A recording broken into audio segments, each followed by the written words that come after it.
If what I'm about to say makes you uncomfortable, you probably needed to hear it. What if the only thing that's standing between you and home ownership isn't money, it isn't credit or the market, but fear? Fear is probably the biggest obstacle between you and owning a home. Not your credit score, not your income, not the housing market, just fear. And you know what? That's completely valid because buying a home is scary. It's one of the biggest financial decisions that you'll ever make. But here's what you're going to do today. We're going to separate your real obstacles from your imagined ones. We're going to examine each fear, look at the actual facts, and build evidence that you're more capable than you think. Welcome to day 10 of the Organize Your Ish Challenge. On yesterday, we tackled the comparison trap and we cleared out the noise from social media. Today, we're going to go even deeper and confront your fears about home ownership head on. Let's pause for a second and talk about what fear actually is and why it's showing up so loudly when we start thinking about home ownership. Fear isn't the enemy, it's just your brain doing its job. Your brain has one main responsibility, and that is to keep you alive. And to your brain, new and uncertain things automatically register as potential danger. Now, think about home ownership. It checks all the brain's boxes. It's new. You haven't done it before. It's uncertain. You don't even know exactly how it's going to turn out. It's big, a major financial commitment. It feels so permanent. Hello, 30-year mortgage. And it's complex, lots of moving parts and unknown. So your brain does exactly what it was designed to do. It sounds the alarm. Fear shows up not because you're incapable, irresponsible, or not ready, but because your brain is trying to keep you in the comfort of what's familiar, even what's familiar isn't actually serving you anymore. What your brain is really saying, known situations like renting, safe, even if a rent keeps going up and you're not building wealth. Unknown situation like buying, danger, even if it's the smartest long term move. Your brain doesn't measure progress or opportunity, it measures certainty. Here's where this gets important. Not all fear is bad. In fact, some fear is so helpful. There is what's called useful fear. This is fear that's based on real present risk. It helps you make smart, grounded decisions. For example, I shouldn't buy a house I truly cannot afford. That's useful fear doing its job. Unhelpful fear, this is the fear that's fueled by what ifs and stories and other people's experience that actually don't even apply to you. What if I buy a house, lose my job immediately, and then end up homeless? Is it possible? Sure. Is it likely? Probably not. And more importantly, it's something that you can actually plan for. So today we're not ignoring fear, we're examining it. We're separating real warnings that deserve attention from fear that's just your brain dramatizing and trying to keep you stuck. Because once you understand why fear shows up, it stops being so powerful and it starts becoming something that you can actually work with, not against. And fear doesn't mean that you stop, it means that you slow down, get informed, and move forward wisely. Let's talk about the six biggest fears that first time home buyers have and why fear is lying to you. I hear the same fears over and over from first time home buyers. They're not dramatic. You're not behind. You're just human. So let's shine a light on them, starting with fear number one that keeps people stuck.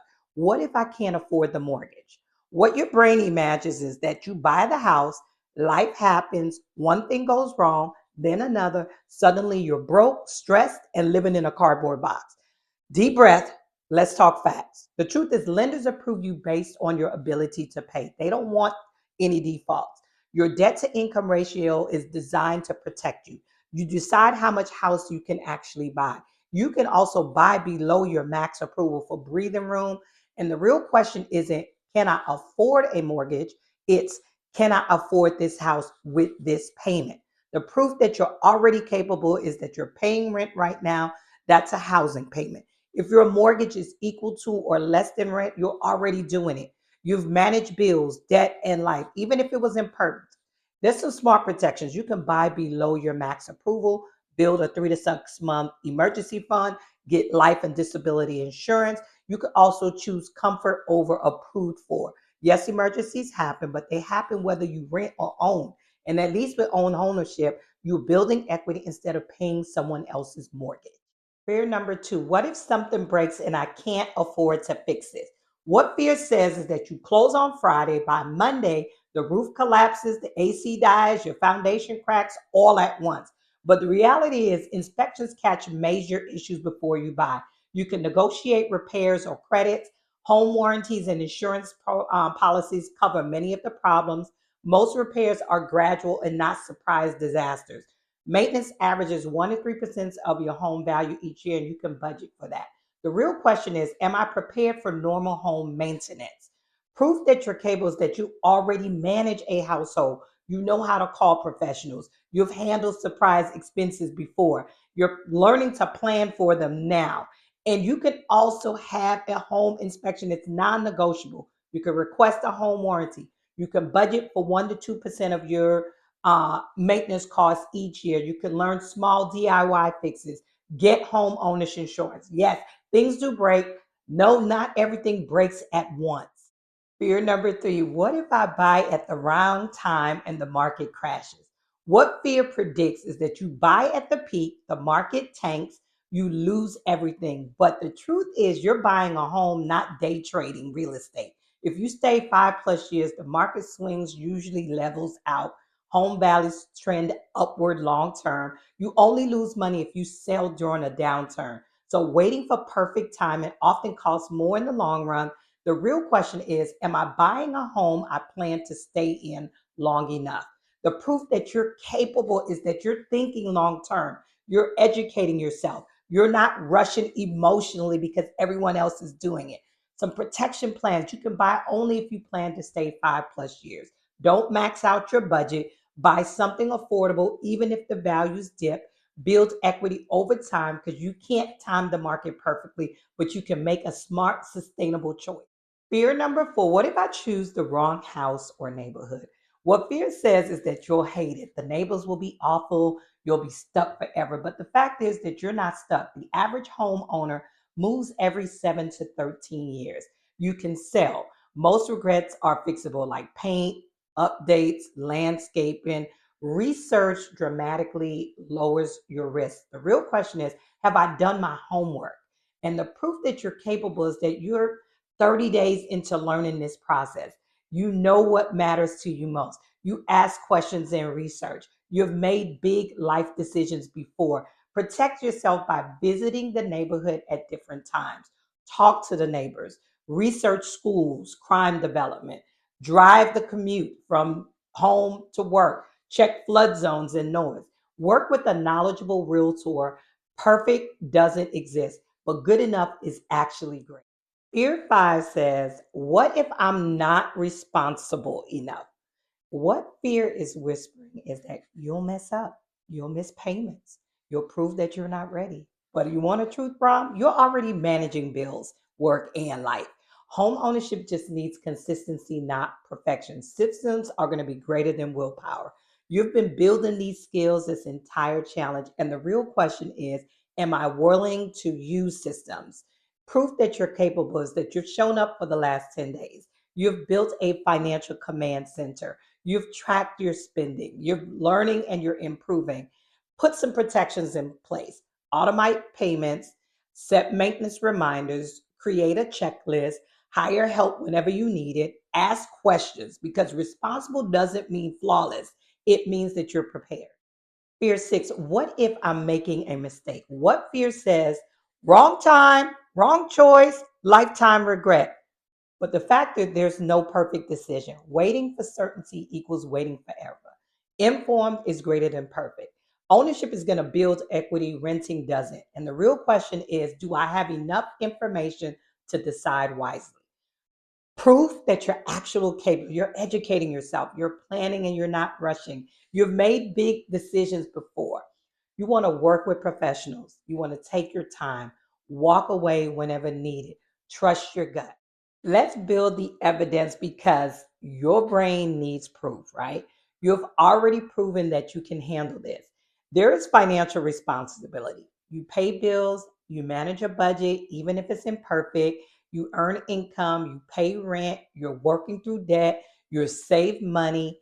When it comes to problem solving, you've already handled surprises. You've figured things out. You've asked for help. You've navigated complex systems. Commitment, you guys. You're on day 10. You've kept jobs, you've maintained relationships, you've finished hard things. And when it comes to learning and adapting, you're learning right now. You've grown before, you've overcome obstacles. Look at that evidence. You are capable, you've been capable.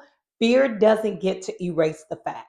It's that time. Action step. Here's your work for today. For step one, write down your top 3 fears about home ownership. Be specific. For step two, for each fear, I want you to identify whether it's a real obstacle or an imagined one using the what if test. Step three, for each real obstacle, write down one concrete action that you can actually take to address it. On step four, for each imagined obstacle, write the positive what if version. And for step five, complete all 4 evidence categories. Write at least 3 examples of your capability in each one. For step 6, create a fear versus fact sheet. You can reference when fear shows up, put it in your financial command center. And for final step, share your biggest fear and the evidence that contradicts it with someone that you trust. Fear is going to show up again. This isn't about eliminating fear, it's about not letting fear make your decisions for you. So when that voice says, what if you fail? You get to respond with, what if I succeed? When it says that you're not ready, you get to respond with, I'm building readiness every single day. And when it says that this is way too scary, you get to respond, I'm doing it scared. Courage isn't the absence of fear. Courage is feeling the fear and choosing action anyway. So you have more evidence of your capability than you have evidence of your failure. Your brain just pays more attention to the fear because that's its job, but you're not controlled by the brain's alarm system. You're informed by it, and then you make the decision. Look at your evidence. You're more than capable than your fear wants you to believe. That's it for day 10 of the Organize Your Ish Challenge. Remember, progress over perfection. Small steps done right consistently creates real change. And if you haven't already, join our Facebook community, Dream It, Affirm It, Own It, where we're walking through this journey together and keeping each other accountable. And don't forget to subscribe to the YouTube channel so you don't miss a single day. And I'll see you on tomorrow. Same focus, same faith, same commitment.